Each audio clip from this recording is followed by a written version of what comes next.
again, everyone, and welcome back to Reddit Aliens. I'm John, and as always, thank you so much for being here. Simple, straightforward topic for you today. Let's do it. What's the most disturbing thing you've ever heard of? Please remember to like, share, and subscribe. The youngest person to ever give birth was a 5-year-old girl from Peru. The case of Junko Ferrata, and the fact that so many not only participated but let it happen to begin with. Mass slaughter in the Forbidden City. The Mongol emperor is famous for creating a second capital for China, besides Nanjing, and named it Beijing, as it's still called today.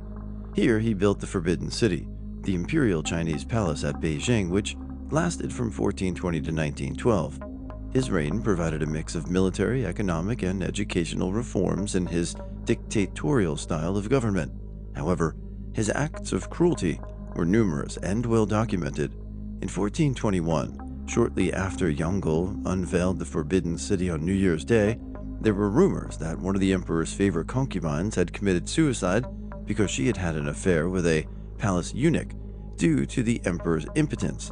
Humiliated, the emperor set to work silencing all that knew of the situation, as well as everyone involved. He told the rest of the palace that the concubine in question had been poisoned. He then rounded up 2,800 women from his harem and had them all executed by slicing. In this mass execution, girls as young as 12 years old were put to death. While there is no mention of this massacre in the official record, a written account exists from another one of his concubines, Lady Q, who has been away from the palace at the time. Shortly after, Lady Q, as well as 15 of the emperor's remaining concubines, were hung from white silk nooses in the halls of the Forbidden City on the day of Mongol's funeral. The story of Armin Mayus, also known as the Rotenburg cannibal. He was looking for a voluntary victim to be eaten by him on the Cannibal Cafe forum. He eventually found someone named Bernd Brandes. They agreed to meet at Armin at his house. There, they videotaped Armin chopping off Bernard's private parts and attempting to eat it. After bleeding profusely for a bit, Armin killed Bernd by stabbing him in the neck and hanging his body on a meat hook to eat later. He wasn't caught until a year and a half later when he tried to do it again.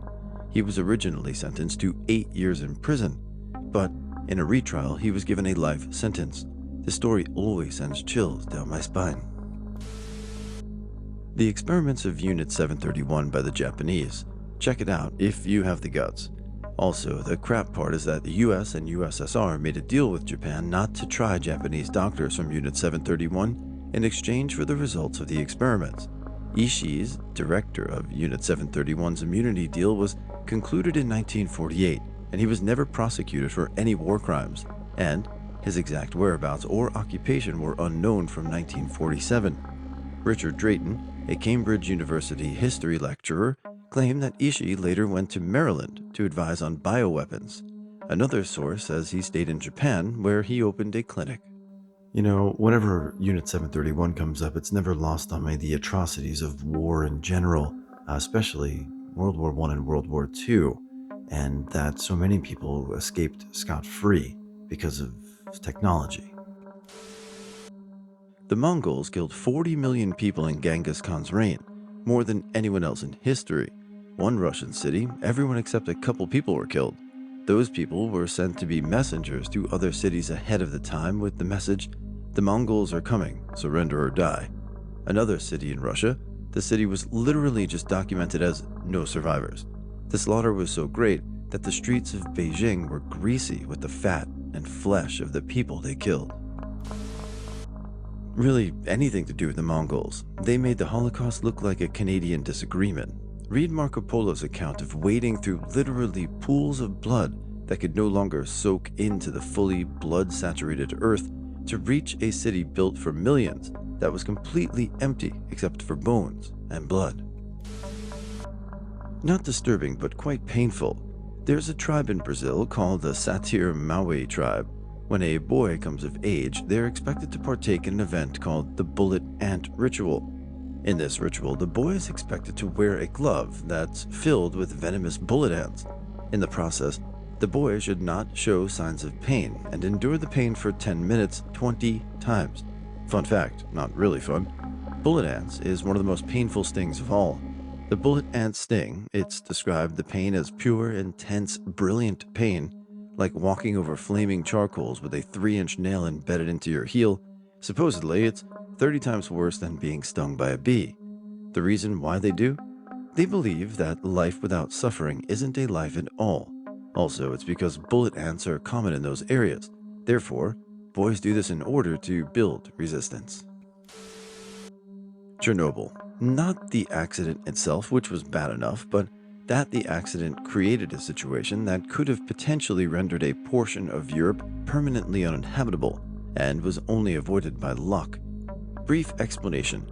After the explosion, nuclear fuel remained in the damaged reactor with no way of managing the reactivity process going on. The fuel began melting down. In the sub-basements below the reactor were tanks holding about 7 million liters of water. Operators were concerned that if the fuel reached the tanks, the water could facilitate an excursion in the reactivity, leading to another explosion.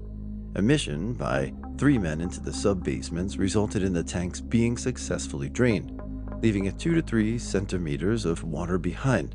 Later investigation revealed that a small amount of the fuel did find its way to the tanks. What is disturbing is that below that 2 to 3 centimeters of water was the 2 to 3 centimeters of concrete that was the floor of the tank. Below that, the ground. Had a large enough portion of the meltdown fuel reached and melted through the tank floor, it would have entered and permanently irradiated the water table. The luck part?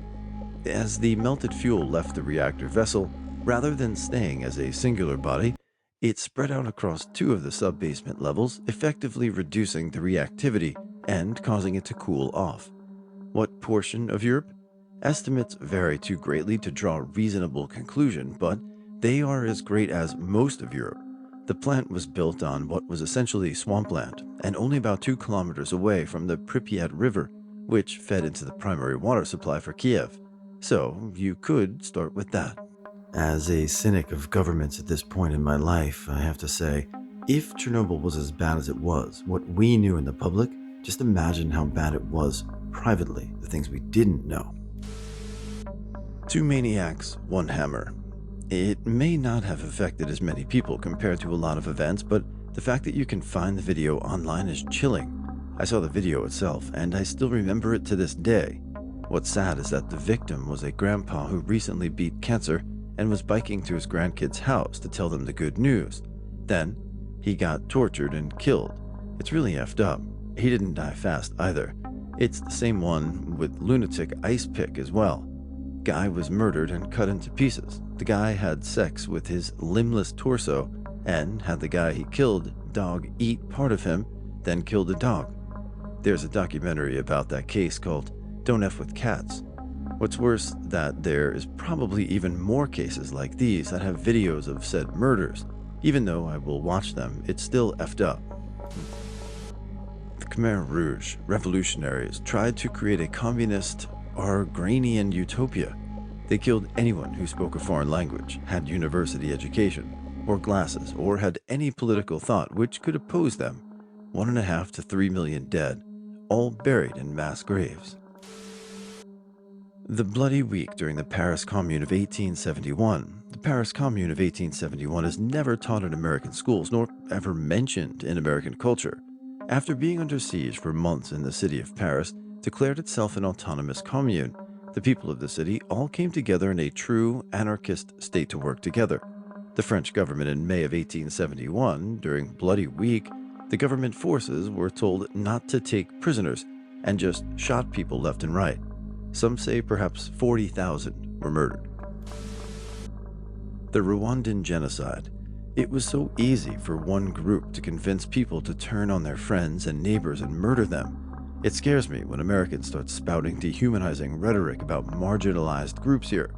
Within my lifetime, those tactics have led to at least 2 bloody horrors, thinking of Bosnia and Rwanda. Genocide is horrible any time in human history, but I think more modern, the desensitization to violence and death really is just fueling this almost hate fire against certain people that don't agree with your own personal ideology. We should be careful. In 1985, how Australia caused a stadium fire in England. During an association football, soccer here in the USA and Australia, a television commentator noticed a glow in the wooden stands behind Bradford, England. This was before the internet, but the commentator and cameraman focused on the strange glow, which turns out to be a fire. The police officers there ordered the game to stop and allowed people to go onto the football pitch. However, the fire grew, and in no less than 5 minutes the whole stand was engulfed in flames. The commentator and cameraman watched in horror, even describing the heat despite being on the other side of the pitch. One moment, the cameraman noticed a group of people surrounding one man who was engulfed in flames. In the end, the poor guy was just one of the 56 to succumb to the fire. Now, how did Australia cause the fire by accident? An Australian tourist was invited by his nephew to a football match while visiting the UK. The Aussie went for a quick smoke and dropped the cigarette under the stands. However, there was a pile of trash that the stadium would be told about. When Aussie and his nephew noticed, they tried putting it out with any drink they had without any luck. They reported it to security, looking for a fire extinguisher. There wasn't one around, so they notified the fire brigade. You can see what the results were. 1992 Los Angeles riots. LAPD was called out for its discrimination, excessive force against their own officers, the black community, and Korean Americans. Estimates say the damage is somewhere around $1 billion. It is unverified, but a method of torture was dipping feet in salt water, then having a goat licking the salt off their feet. Then they would be dipped in salt water again. Repeat.